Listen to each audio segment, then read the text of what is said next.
Je suis Marie-Noëlle Housset. Je m'intéresse à l'océanographie polaire et puis plus particulièrement aux glaces de mer et au devenir de la banquise arctique.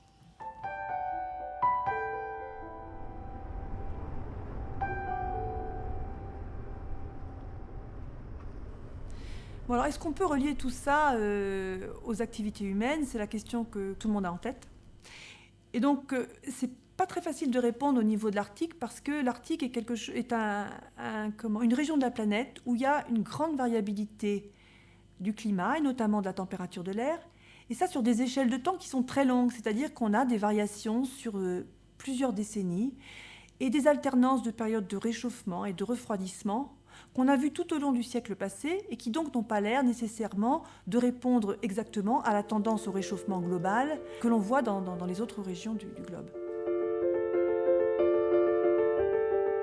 Alors on peut se dire finalement, est-ce que ce qu'on vit actuellement, ce réchauffement qui s'est accéléré dans les 20 ou 30 dernières années en Arctique, est-ce qu'on n'est pas en train de revivre ce qu'on a vécu au milieu du XXe siècle, dans lequel finalement l'activité humaine n'a pas beaucoup à voir?